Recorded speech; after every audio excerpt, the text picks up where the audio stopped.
Okay, a very good evening, good day, good morning to everybody again. And thank you for taking time to join us in the last part of our Supercharge Your Child's Learning webinar series. So this is part 4, and we are going to be talking about mindset. Yes, Queenie has mentioned, we've discussed revision strategies, high impact learning techniques, but it's the software that's so important as well, isn't it? So we want to evaluate that. And if you are new to BrainFit, if you're meeting us for the very first time, please just give me a little bit of time to introduce myself, BrainFit, and our team. So my name is Cheryl. I'm trained as a pediatric physical therapist. So I've been working with the brain for a very, very long time now because immediately after I graduated from Australia, my very first job was into the Children's Hospital in Singapore, into the infant ICU, where we had to, look after the brains, often of these prematurely born infants. So that started my work with the brain, and also I became a mother. So I have 2 girls, 7 and 10, and so real life experience in nurturing, my own precious brains. So it's an amazing organ, and I continue to learn from that, but it really doesn't stop, amazing me in what we are capable of achieving. A bit on BrainFit. So BrainFit was started quite some time ago now, and we specialize in delivering cognitive training programs. So by that, we mean we're looking at skills like paying attention, having better memory, processing speed. So we do that via our learning centers and also partner schools that we work with. And you can see some of the different countries on the screen here where we are represented. And that's why we have an international panel as well, supporting me on the webinar. So here you can see some of our locations. We run programs for babies as young as 9 months, all the way to older people and a preschool in some locations as well, including the one in Singapore, right? So there we go, some of our kids in action. And so these are some awards we have won and some of the partners that we have in the field of brain science. But we're here to talk about mindset, right? So transform your child's learning mindset. So it's a big topic, but I think it's really important. And I've kind of, split the discussion into 2 main parts.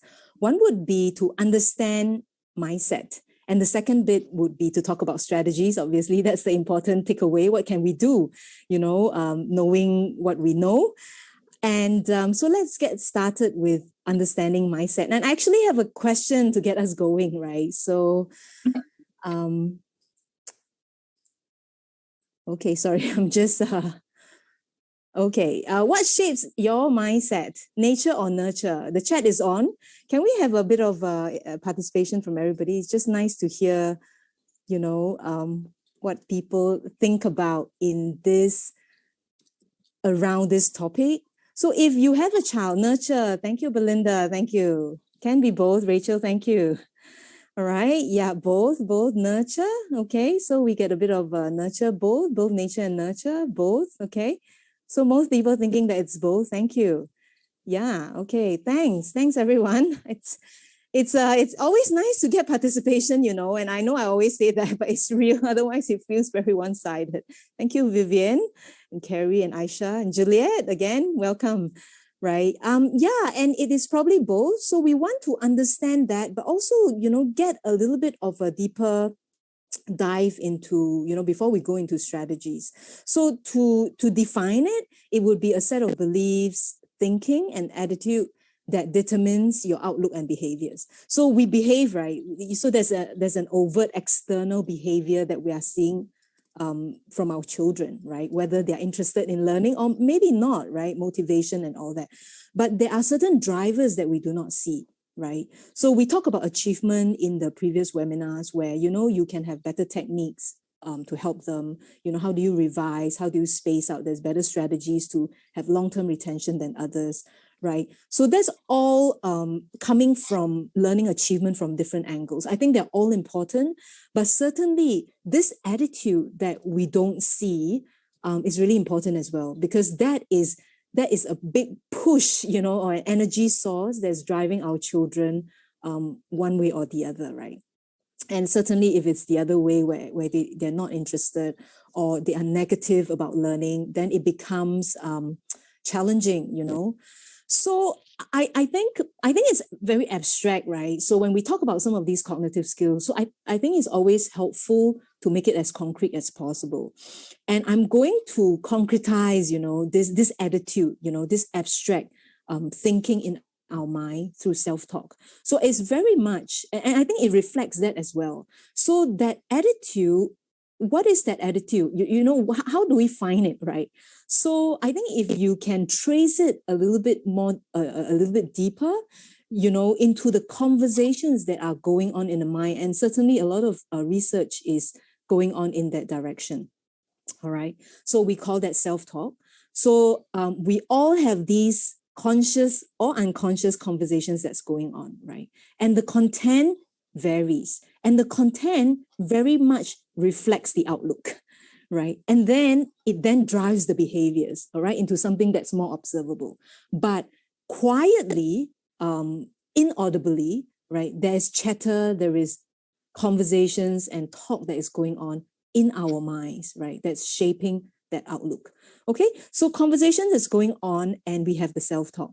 Now, the one really important thing that we have learned is that this self-talk is powerful because it can create emotions in us, it drives our behaviors. However, it is not always accurate, and we don't know it, right? So in fact, there's literature that have described how we are so critical about others, right? What they say, we run through it, with a fine comb, and find loopholes or areas that we can critique, but we do not do that to our own inner conversations, right? So we take it at face value, whatever that is going on, we believe it, which is a problem.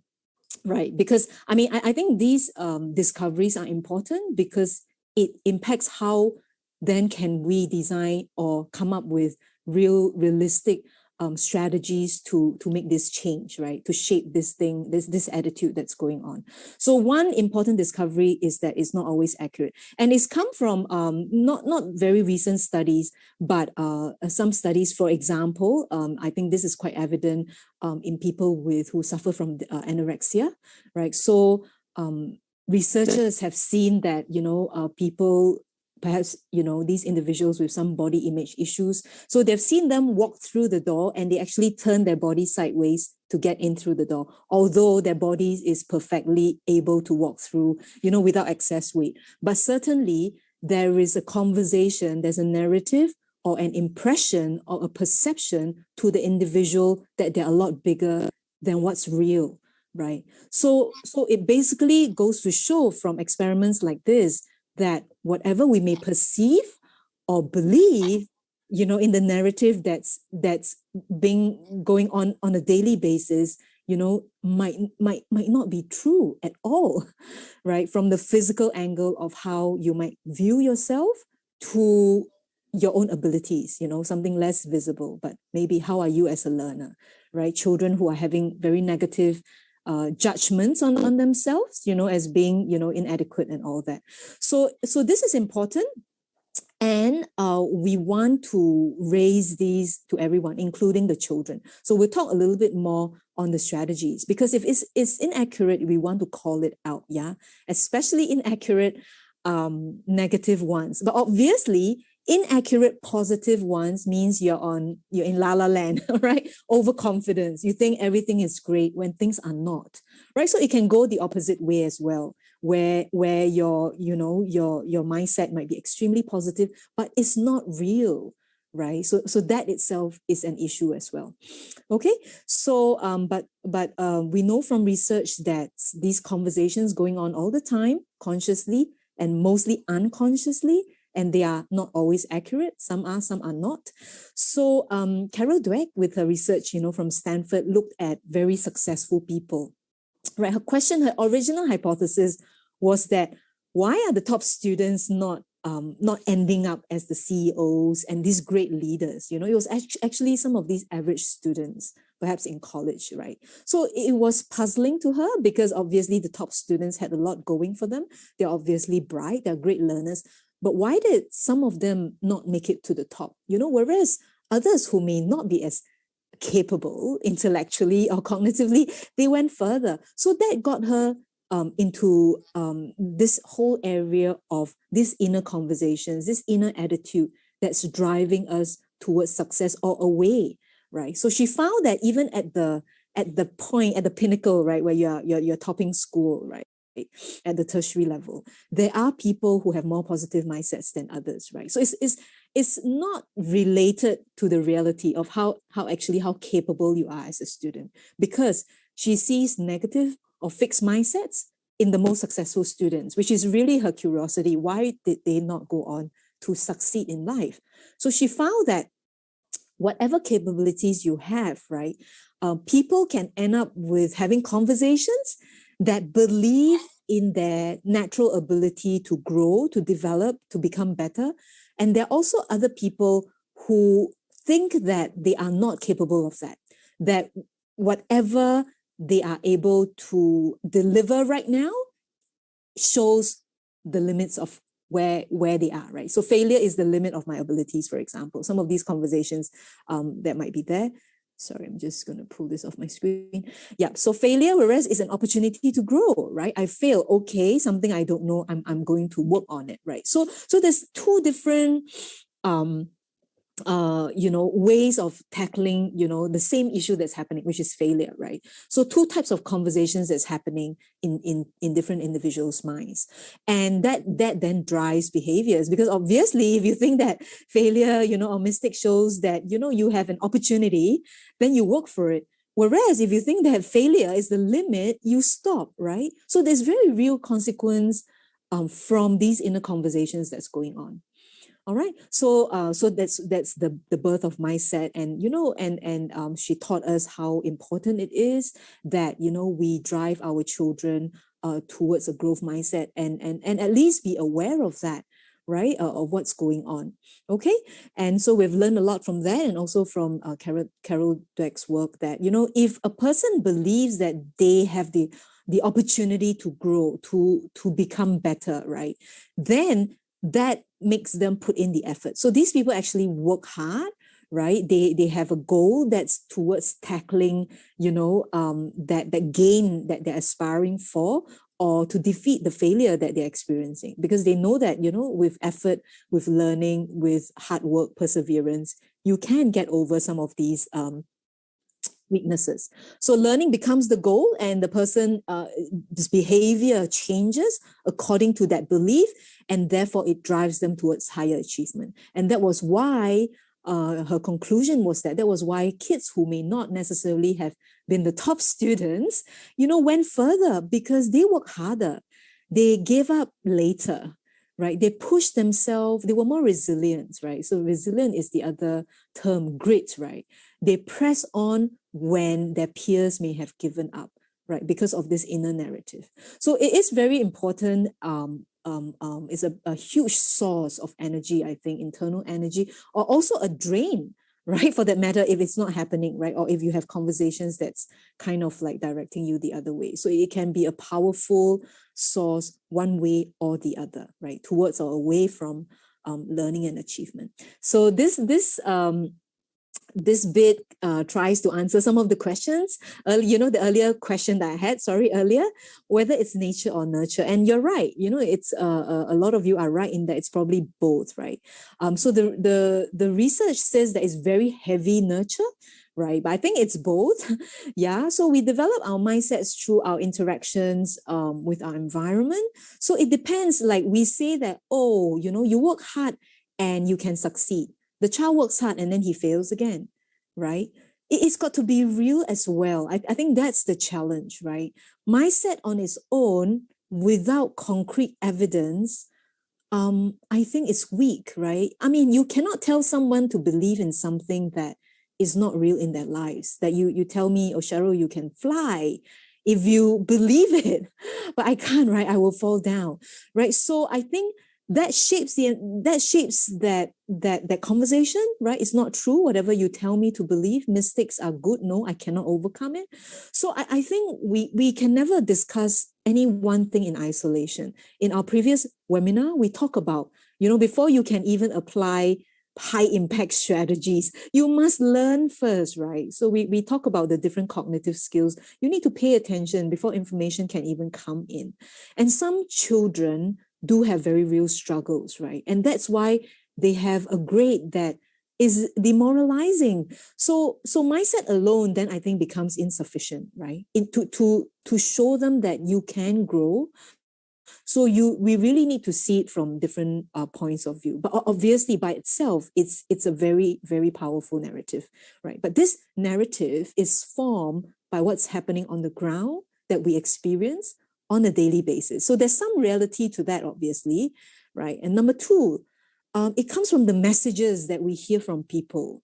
And that makes all of us, parents and teachers, super powerful in influencing that narrative, right? And that makes us very responsible as well. And I know I do that. I say things sometimes that I think I could have articulated better to my children, right? I sometimes know that, oh no, that is not helpful at all. That is contributing to my girl's narrative, and I want it not to be in there, right? Or we say something to them, then we say that, oh, you're not supposed to think like that, right? Or, we may say, why are you always, so clumsy or so careless? What's wrong with you?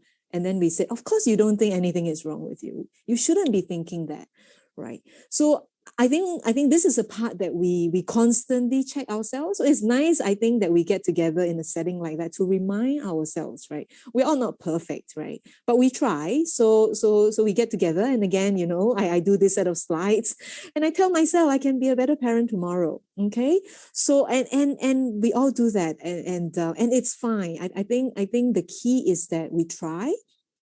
And if we don't do well, I apologize for that, So I've talked to my older guy and say, I apologize for some of the things I said, on a good day, right? And so I said that was so untrue, inaccurate, that statement was not accurate at all, Isabel, right? That when I commented, on your ability and your mistake there, that was out of frustration. So you want to kind of acknowledge that, because we want to put weight into what we say, yeah? Because messages, I mean, where's the kid going to get the messages from? People tell them they trust us, right? If we tell them, what's wrong with you, then something is wrong with me, surely, right? If you hear enough of that. They don't say, no, that's not true. I mean, kids, they don't have that mental strength yet. At some point, they will hopefully be of their own, and it's part of our job to, protect them and guide them until there. But we have to be mindful of that. But I do think there is a genetic predisposition as well. And I see that in my family. As I mentioned, I have two girls, and I raise them in exactly the same manner. I'm sensitive to both the girls, right? I work in this field, but I can tell you that my girls, two of them, they love each other, but they are very different in their mindsets, right? So, one daughter will say, oh, I don't want to go to the party. Right? What if nobody talks to me? And then, this is a conversation that's happening in the car, maybe en route to the party. And then the other girl will say, maybe you'll make lots of friends. So there will be a challenge, oh, what if, I don't enjoy myself? And then she will say, but what if you do? You might, and they're both in their earnestness, right? So these are very sincere conversations. So you can hear the narrative that's going on. One, where that conversation is leading them towards anxiety, where nobody's going to talk to you, you're not going to enjoy it, and resentment and, resistance, where the other one is saying, embrace it. Wow, I don't know what may come up, right? So I do think there is a genetic predisposition. I see it very clearly in my family, because I don't have a control group. I give both of them the best, and it is consistent with the communication. And I've seen that from a very, very young age. My, with my girl who's more negative, from 3, I remembered, I was taken aback, when we were doing an activity and she said, I can't.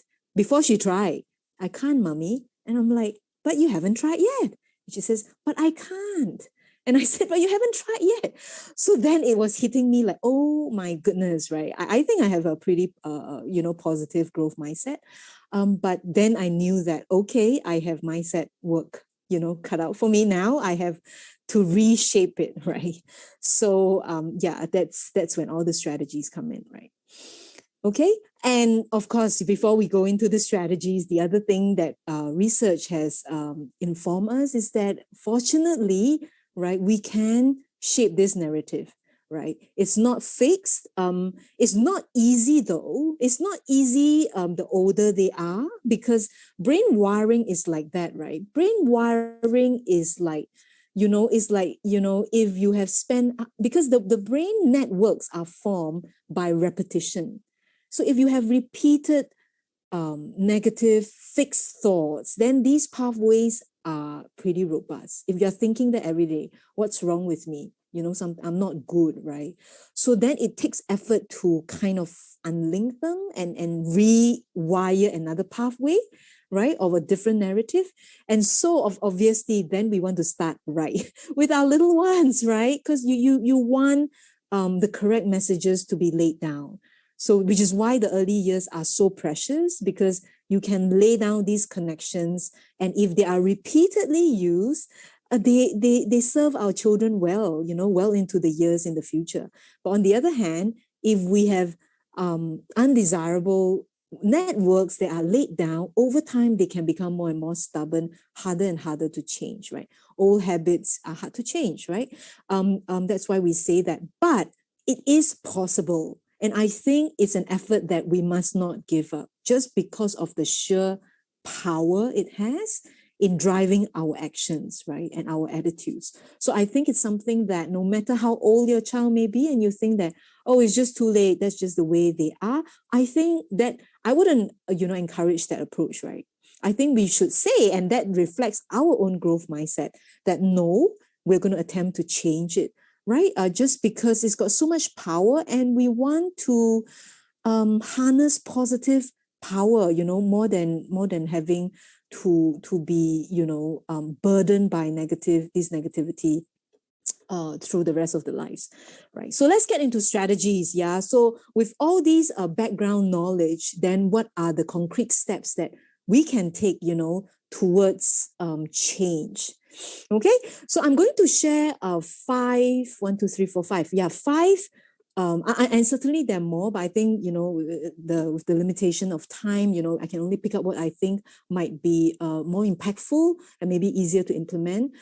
So there are five. So number one is purpose. I'm going to start with there. So, and we're talking around learning mindset today. All right. So the focus is really the attitude towards learning, whether it's like, I should keep going, I am motivated towards learning, I'm excited, or no, I'm not. So I want to examine why we're learning. We got to get the purpose right. And I think, especially where I'm from in Asia and Singapore, where things are very, very competitive, there's high pressure in performance, I think we can lose track of the purpose. But I think purpose is really, really important as a guiding post, because it then directs us where we're heading. So I want to talk a little bit about why are we even studying? Why are we learning, right? Number two, I think what's really important is to understand, or for our children to understand how the brain works, because it's not a person's philosophy. It's not me telling Isabel or Victoria, my girls, right? Oh, with effort, you can become smarter.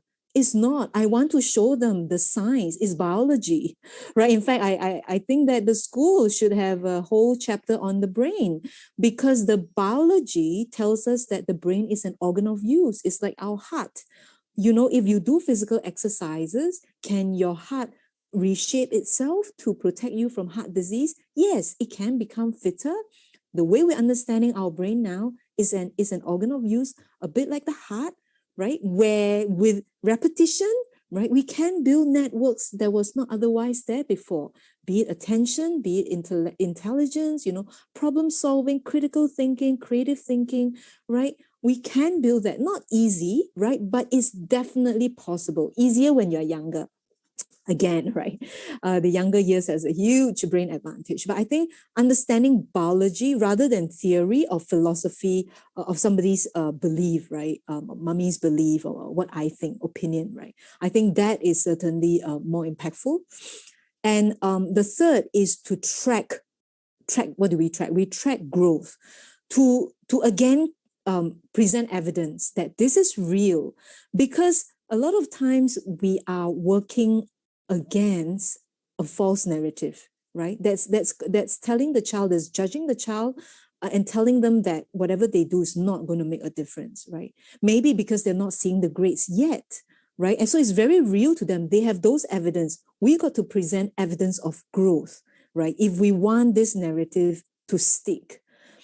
And I think it's very important to teach children to investigate this possibly false talk that's going on in their minds, right? That nobody should assume that whatever we are telling ourselves is true. And research has really shown that we take it at surface value. We believe it wholeheartedly, right? So there's a bit of a self-awareness that we have got to help our children develop, that, hey, whatever you're thinking or believing or telling yourself may not always be true.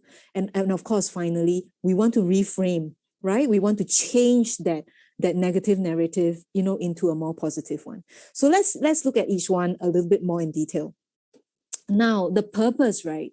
So I think this is really important. Why do we study? And I talk a little bit about this in my webinar when we talk about revision for exam retention. Yeah. So are we studying to learn, right? Are we studying for exams, right? So I think a lot of times, even the adult's narrative is that you got to do well here, right? Where we lose sight that, and I think that we got to shift our own paradigm, and for the child, that we are learning, we are studying to learn, period, right? Yes, exams are important. I'm not negating that, but I'm saying that let's put exam in its place. Exam is a measurement. That's it. It's a measurement for learning, right? It is not the end, the goal, right? Because I think it makes a big difference, right? I think it sets the platform of how are you going to reframe some of this conversation. Now, if you compare my goalposts, if my end is to learn, what does that mean for me? That means there is no end. Learning goes on. We are talking about lifelong learning now, right? With COVID, some people have to reskill in their 30s, 40s, 50s, right? Go into a new career, which is very, very real, right? I mean, there will be jobs in the future our children have to maybe take up where we can't even imagine now, right? So if we truly believe it, then there is no end. But if we are all studying towards then the exam, then there's an end, right? It finishes, okay? And I think in order to get deep into the mindset where we want it to be real, we have got to shift our own mindset away. Yes, exams are important, but it is a measure. Has your child learned? And this is what I constantly tell my children, right? Yes, oh, my grade is this. It's okay. Did you learn? Right? Yes, the grade obviously reflects that, but I want to look at all the correct answers to show you where you have learned and look at the mistakes where learning is still weak, right? You haven't formed those pathways. The grade informs me, but you know what? I'm interested in the learning. I go in and tell her, hey, that question was great. You couldn't answer it before. There's growth. Yes, I don't see it in the grade, but I see it in the question. You couldn't answer that kind of questions before. That takes effort though. It means that I'm very tuned into what she knows and what she doesn't know. It means I am quite tuned into the curriculum, right? Because I take the effort. I think it's hard to outsource to any teacher. Obviously, teachers are busy, right? But I am in touch. I'm sensitive when there is learning, and I want to acknowledge that. I take that there is a grade. The grade is just an advice, for me, like overall where she is. But I go in and look at learning. I think it's important, right? Because when you're talking about learning, the person to beat is yourself. It's always yourself. It's irrelevant what everybody else is. And we know from growth mindset theory that one of the pitfalls of a fixed mindset is comparison is always with others, right? It's very external. I want to do well to please people. I want to do well to beat you, to look good, right? So that drive is not as strong as the people who are doing it for themselves. All right. And when learning, when your goal is learning, it is always yourself. You don't care whether your partner is learning, right? The girl sitting next door, that's her journey. But if it's an exam, it's always about who scored better, is the ranking. Yes, I know there's a real life implication. Can you go to a better school? You're competing with everybody else. Yes, but if we have a parallel world, I think, that we should engineer, right? Especially if your child, like my daughter, is negative. I engineer this world that, yes, there's comparison. I acknowledge that, yes, they're all important, but you know what? At the end of the day, this is what it is about. So I that's my effort. And I think it works, right? And so the emphasis, I think, is important, right? And so I put exams in its place. Exams are only checkpoints. I love exams. In fact, I love unannounced quizzes, and they come in and say, oh, today I have an exam. I love it. It just tells you where you are. I don't need to get a good grade. The grade only tells me something, but I'm on that something anyway, right? And so my exam grade is very much in its place. Whereas if the end is exams, it defines you, because that's the end. There's nothing else, right? You become the grade.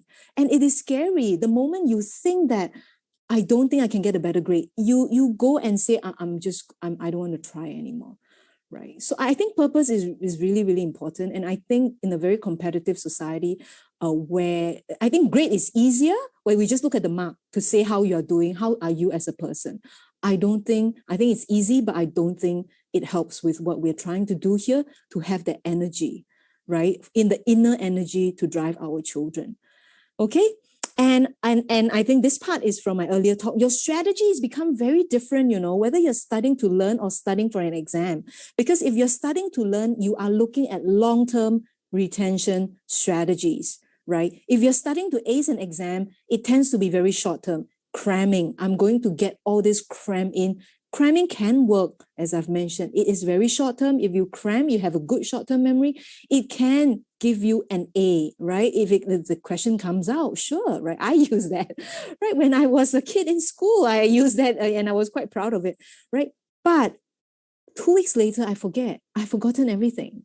So to me, I've served my end, right? And that was me earlier on, right? And but if we're talking about learning, no, who cares about the exam? It's beyond it. 1 month later, I'm still going to test you, right? I don't care about the exam. I care about whether you have learned, right? And I do a lot of revision after exams. It goes on. It just doesn't stop. It's a way of life, So I think purpose is really important before we even have these other techniques. We want to reframe them, but what is our conversation that shows our purpose? Yeah. And again, I talk about, I think this is important because of where I'm from.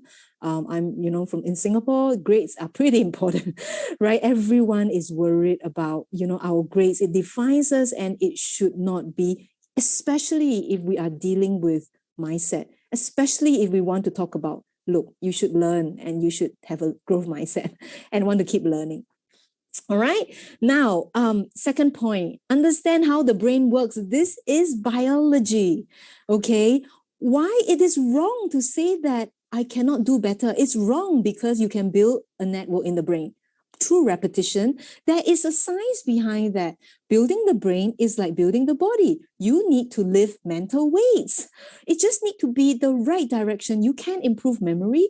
You can, right? And we have learned enough. We've got enough evidence from MRI scans and studying the wiring, a pattern that's going on in the brain, to know that we can create new networks.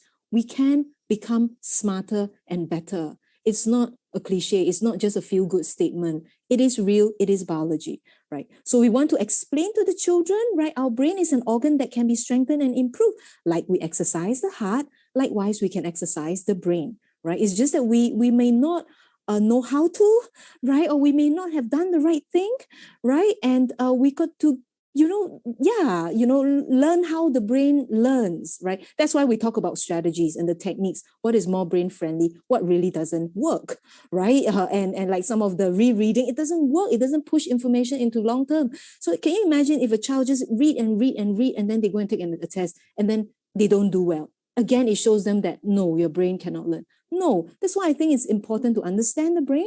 We want to use effective strategies. Okay, now this is a video that we use in our own mindset training program where we teach the children about the brain. So this is the kind of language that maybe you can use at your child's level. Yeah. Your brain is like a muscle. Does this mean you have real muscles like those on your arms and legs in your head? No, that's not how your brain works.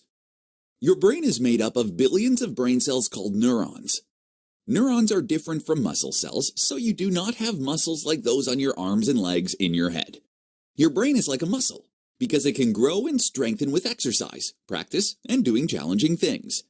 How does a brain grow stronger? When you're doing something new or challenging, like solving difficult math questions or learning how to ride a bike, your neurons are busy trying to connect and talk to one another. At the beginning of doing a new or challenging task, the connections between your neurons are weak. This is the toughest time. When you are slow at the task, need to focus extra hard and put in a huge amount of effort. You may also make mistakes or fail during this period when your neurons have shaky connections. Most people do not like this phase because they get feelings that they are not good enough, or that the task is too difficult or dreadful. Many people have thoughts of quitting or giving up. They tell themselves there is no point in trying. What happens if you choose to give up? If you choose to give up, your neurons will stop connecting, and your brain can become weaker over time. What if you choose to press on even though you feel like quitting? If you choose to persevere, there is good news waiting for you.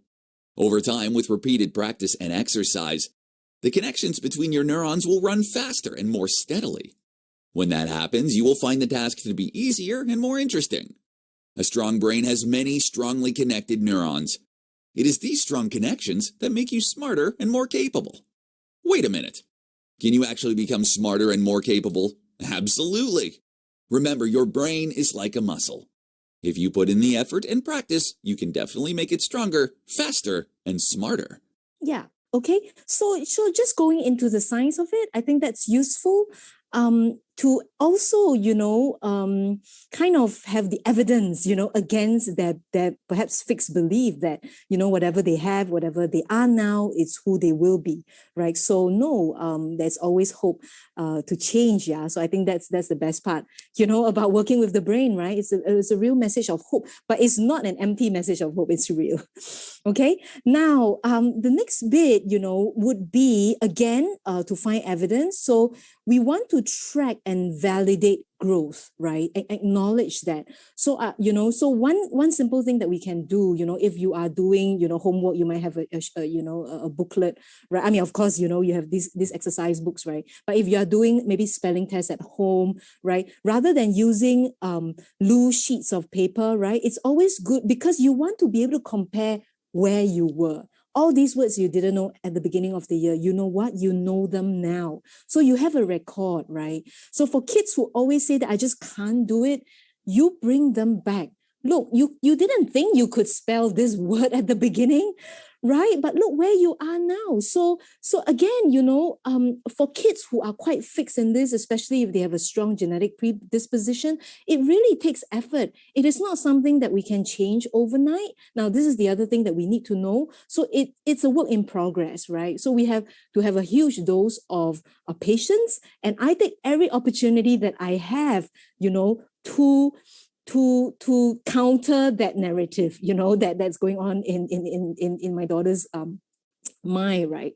Okay, so you want to show them. So evidence is great, right? And so you want to collect evidence if you're trying to improve handwriting. So we collect, these are some of what we might do, at the beginning. What is your handwriting like, right? Can we change it? Can we change it through exercise, right?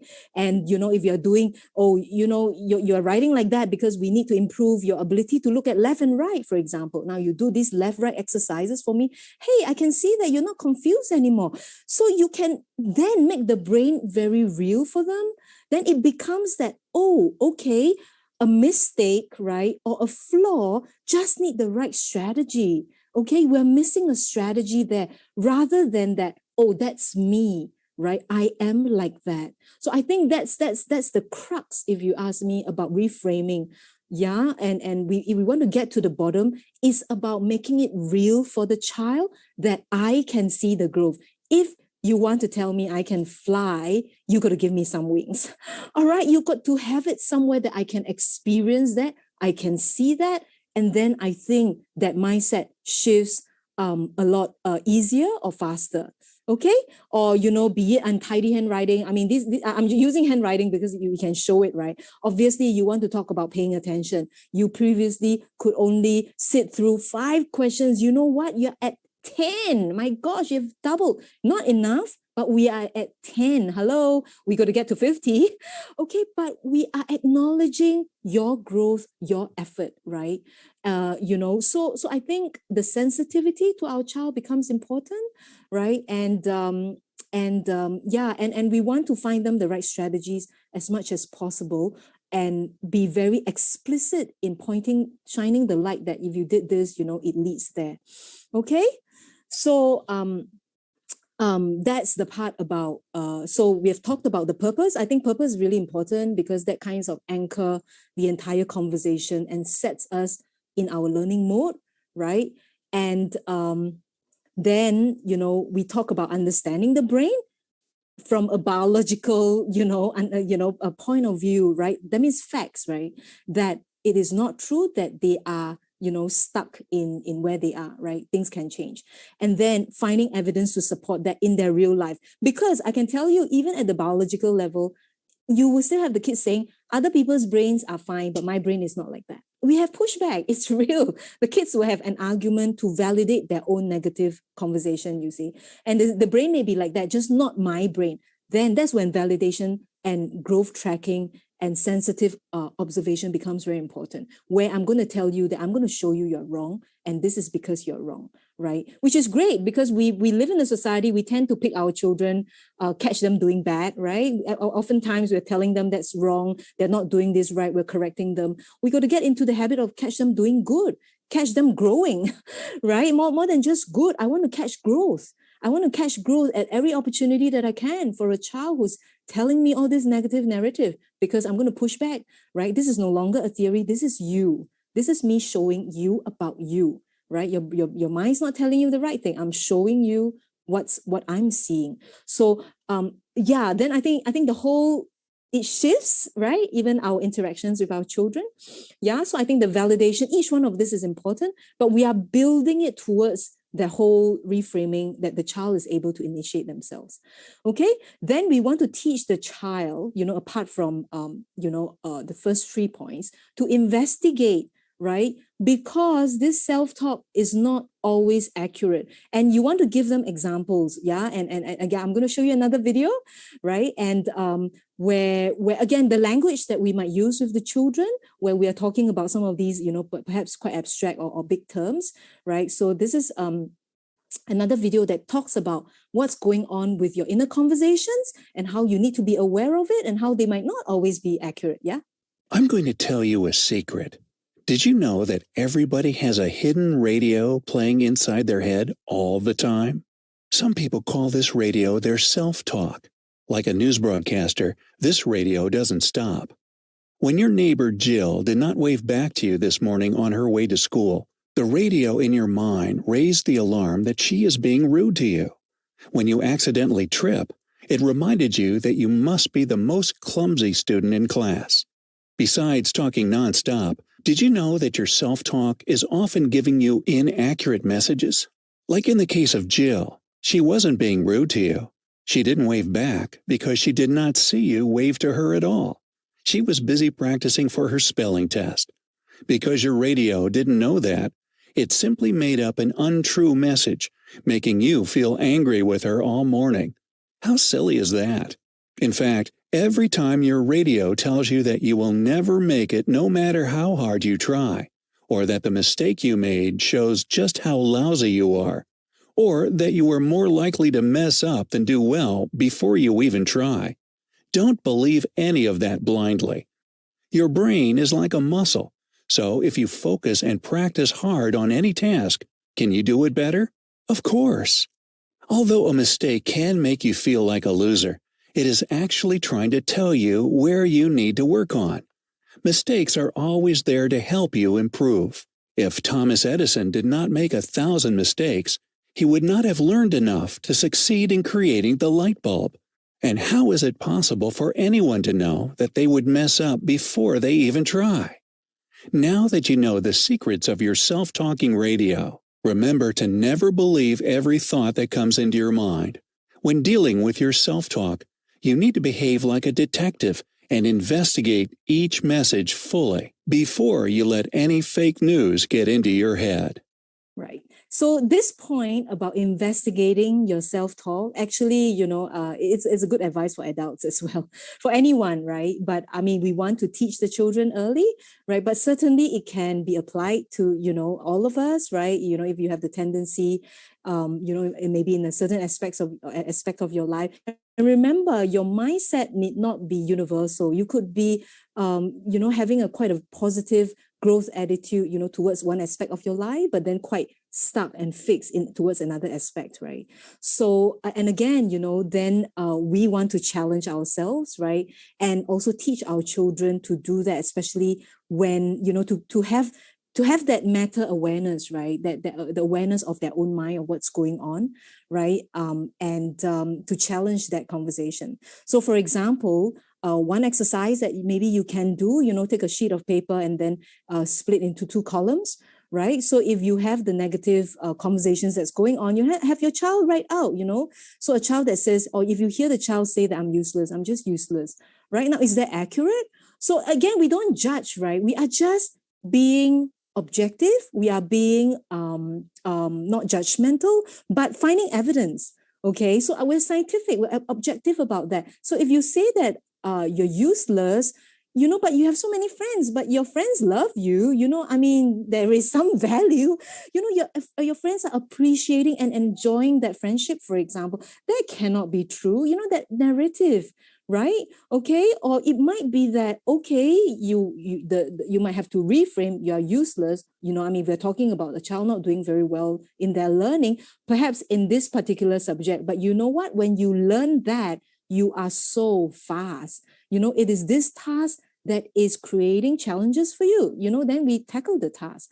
Okay, so you want to really articulate that and make all these quiet conversations explicit. Okay, so this is an activity I think we can do perhaps if the child is older, right? And obviously with the younger ones, you talk to them. No, if the child is saying something, you might say no. Like my two daughters, right? Nobody's going to come and talk to me. No, somebody might come and talk to you. You don't know yet, right? So you have this kind of pushback against that narrative. All right, or I never get things right, but you were chosen to be the group leader in the project. You might not have the grades, but hey, somebody saw that you would be a good leader. All right, so you want to challenge that narrative, I think, and give evidence and have the child participate in that process. Okay, so we are now having a conversation about that, challenging them on that, and maybe even just have the child, if they're a bit older, right, have the left column, what are the other words that you're saying that may not be very helpful? Have the child write this down. Yes, Nabia is like CBT, you're right. Right? Cognitive behavioral therapy, and sorry, I'm just glancing that over. And so you are having that narrative. So you're consciously changing some of these thought processes, and it is powerful. Okay. And we want to drive it towards positive conversations, towards positive action. All right. Now, we want to then reframe into positivity. Now, positive reframing is not about pretending that everything is fine when it isn't. Some people think that growth mindset means that you just surround them with, positive messages. Like I said, if I cannot fly, don't tell me I can. To some children, if you work hard, you get a good grade. That may not be real. They might have been working really, really hard, but perhaps because we have not tackled some of these underlying cognitive skills, perhaps the strategy is wrong, right? That we may have invested the time, but we're not seeing the results, right? And so it's not about pretending, right? I think it's got to be real. Otherwise, it's again just another theory, right? And the children will push back. So positive reframing is about looking at the situation without assigning blame or judgment. Okay, so we're not putting emotional. We're not loading it. We're being very calm about it and just pointing out whether yes, it is true or no, maybe not like that. Okay. So this is something I took off the net, right? What can I say to myself? So for example, instead of I'm not good at this, and you can find these lists on the internet, right? What am I missing? Now, likewise, yeah, for kids who are having like, I'm awesome at this, that's talking about how we praise the children. So remember, we never praise, that they are smart, that they are great. You always praise the effort, the process, right? I think something I said before, I think some people found it useful. We praise the verb. Okay, we praise the verb. I like the fact that you kept trying, right? You tried. And when this did not work, you tried this other different thing. Okay. I am really proud that you practice, right? So you, rather than that, you are so good, an adjective. Okay. We want to praise and point out the process that you did not give up, even though you're tired, you still try. I can see that you're trying. Okay. So rather than saying I'm awesome, I'm on the right track. Yeah, the strategy must be working. This is a good strategy. We got to think of strategies like that. I give up, I'll use some other strategies. I have to try something else, right? This is too hard. Maybe just not yet. I need to take more time and effort. So again, it's not about pumping, rah, rah, high five, kind of words in. It's about making it neutral, or just stating it as it is in a more neutral or positive slant, and commenting on the processes more than anything. Yeah. Now the praise bit is very, very important, that how we praise our children, especially for preschoolers. Yeah, because I think we have the tendency to say, oh wow, clever girl, I mean, that's a very kind of instinctive thing, but you want to point out, oh wow, that was very, very good use of, good trying, of this puzzle, that this piece that didn't fit in, you try another one, right? And that was very good observation, So you want to kind of point out which part of the action was the one that they were doing it right, so that they can do more of that.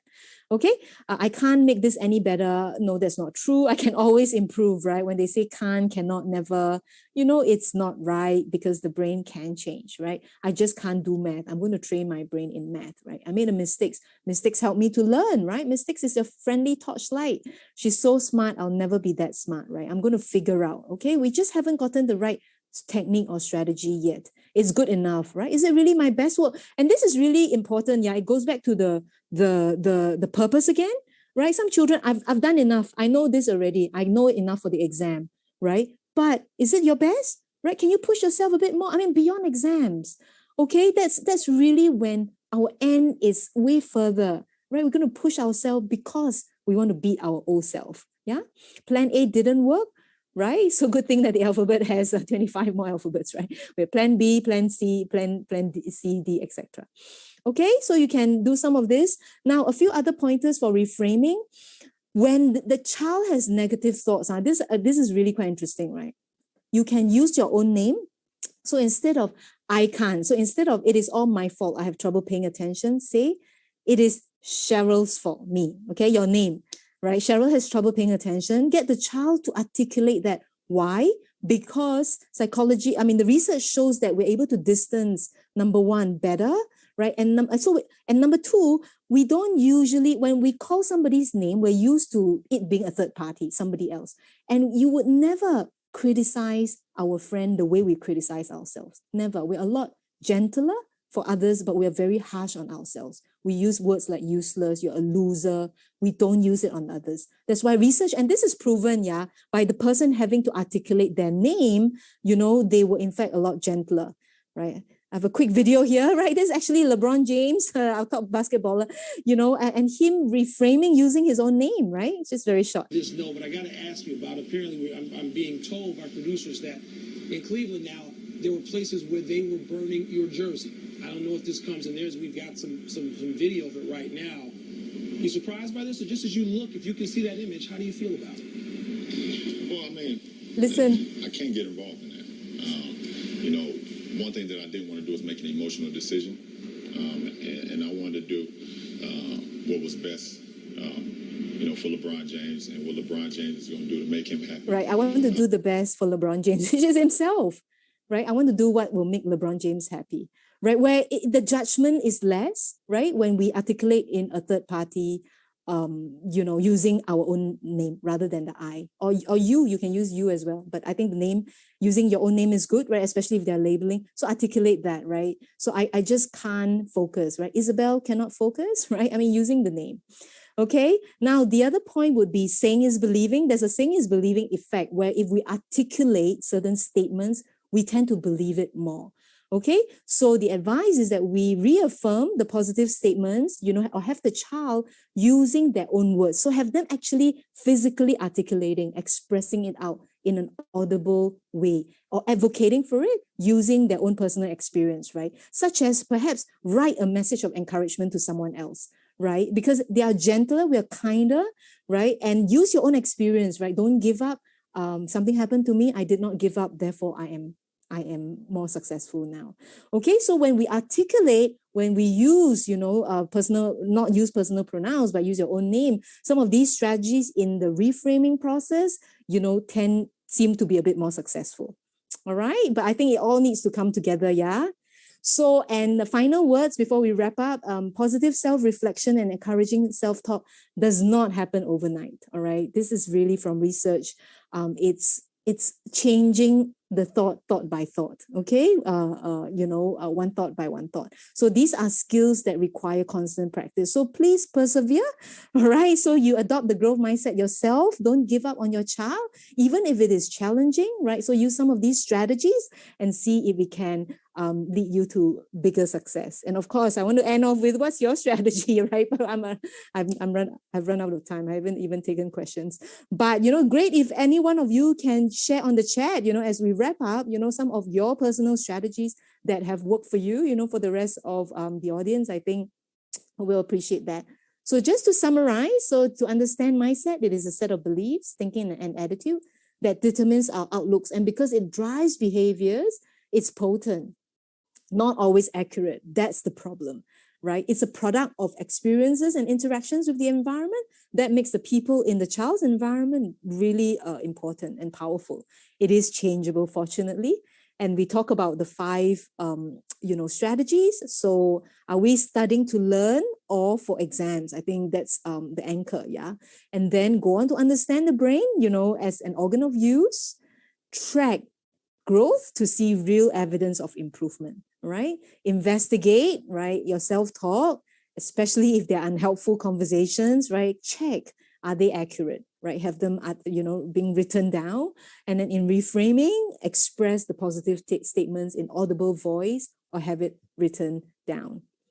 All right, so we have come to the end of our Supercharge Your Child's Learning series. All right, we had 4 webinars where we talk about, in the last webinar, the cognitive skills, right? The process-based brain training where we learn to absorb the word of learning and then using high-impact strategies, right, to retain for long-term learning. And today we're looking at the emotional, the drive, the software, which is just as, if not more important. Right. Our next webinars, we are going to be doing a 3-part series on executive function. For those of you who don't know, executive function sits in the front part of the brain, a really important brain part, that helps us to organize. Okay. So executive function, the next webinar in 2 weeks' time will be 6 essential mental skills every child must have. Okay. And then we'll go on with help your child develop self-management skills, i.e., we're going to build executive function. And finally, I want to talk about managing weapons of mass distraction, i.e., screen time and devices. So that's what we have planned. Just to end up, please give us some feedback. Thank you. I see some of these feedback coming in. Thank you. I'm glad that, it's helpful for all of you. Please note down on our feedback form. And if you're interested in some of our programs, I saw earlier, there were some questions on how do you then have these strategies that's more brain-based, targeted towards weaknesses. So come and attend our informational sessions, right, to understand more of our approach. Yeah. Any questions for me, Queenie? I know I'm over time. You're muted, Queenie. Hi. We do have a few questions, but I think we have only time for one. And we'll just ask this one. As everybody, please take some time to also fill up the feedback form. I think this question came from Ms. Veronica Leong. and it's very much related to the purpose strategy. Her question is that, especially for young child who are starting to get inquisitive, why asking, for example, why is it not okay to fail or get 0 marks? And why must one study or do homework? So often parents, we rationalize with our own reasons, but what are the best way to actually make the child understand the purpose of what we encourage them to do? Yeah, I think for a young child is probably hard. So for a young child, that's why play is very potently used. Is a very, very powerful strategy for young children, where where you're teaching them through play, so that their purpose is in the enjoyment, right? So typically in preschool, if you're talking about a younger child, I don't know how old your child is, Veronica, but if you're talking about a preschooler, play is really powerful because the purpose is the fun, right? But when you go into formal schooling, that's when it becomes more dreary, right? When you start to go into technicalities, so you want to be as real as possible. Let me, tell you, this morning before my children hop off our car, right? So I say, oh, go and enjoy your learning today, right? So we were talking about, why you have to learn heat? So we were talking about climate change. My older daughter, she's 10. She's more interested in the climate issues now and environmental issues. So I say, look, you're doing science, right? You're learning the heat, how heat transfers and all that. Isabel, if you want to save the planet, if you want to tackle global warming, you got to learn about heat. I really take exam grades out of the question. I do that. I do that completely, and I mean it. For me, my child has to learn. The grades just reflect that, whether I'm on the right track or not with my strategy. If I see grades that are not moving, I think it's a strategy issue. So I always come back, what question type? Where is she blocked? What new strategy am I going to give? If it's always a vocabulary word, you can use some techniques, right? The flashcards and spaced repetition to push it into a long-term retention. So I always look at the techniques and strategy if I'm getting a flat line. So the grades, yeah, obviously the grades are important. Eventually, it's going to decide where what school she goes to. But I think that more importantly for me, for the lifetime, and because, Isabel does have the more negative tendency, that apart from that, the more important message is really what learning is about. Right. So you have that kind of conversations. I can tell you it's a lot more tedious than just talking about, how many marks did you get? It's a short conversation. Oh, you didn't get that mark. Okay, I need your tutor to do this, right? It's easier, but when you are building brains, it's a lot more effort. I think it's an effort that's worthwhile though, right? And it's a lot of pleasure and joy when you really see your child shifting and they turn around and encourage you or encourage someone. It's really a moment of sheer pleasure and joy. So, so I think it comes back to that, you're not studying to get the exam results, right? We're studying to learn to be a better person, right? Otherwise, how are we going to solve this? How are we going to build, this house, that we want to build in the future if they are interested in architecture and all that, to make it relevant for them, I guess, Queenie. I hope that helps. That's very, very true. The key is really relevance, making some effort, framing the answer to make it relevant even for a child. So thank you very much, Cheryl, for this one. And thank you. And thank you very much to everyone who has given us very positive comments also in chat. Many of you have mentioned that you really like the videos and would want to show them, your children, the video. Please do that. Of course, you can access the video in the Facebook. And the video is designed to be done in a very nice, engaging cartoon way so that even kids would really understand what we're trying to convey. So do use that in your conversations as well. So last but not the least, your continued feedback will also help us continually improve. I hope you do take some time to fill it up. And without further ado, I think since it's already 9:36 and we promised to actually close this one on time also, thank you very much, everyone, for being with us. Everybody. And we look forward thank you. seeing you Most in our welcome, upcoming Cindy. sessions. Thank you very much, Cheryl, and to our all panelists. Thank you, everybody. Thanks, Oxian. Hey, good to see you. Thank you, everybody. We will end off now, yeah? Thank you, Wendy. Welcome. Thank you, everybody. Bye-bye. Go to our resources. Thank you, Juliet. Thank you. Thank you for supporting the webinar, Juliet. And go to the resources at brainfitstudio.com, yeah? So that's where you will be able to get the previous webinars as well. All right. Okay. Good evening, good night, and good day, everybody. Bye-bye. We'll end off now. Bye, panelists. Thank you so much. Thanks, Queenie. Thank you. Bye-bye. Thanks, Linda. Thanks.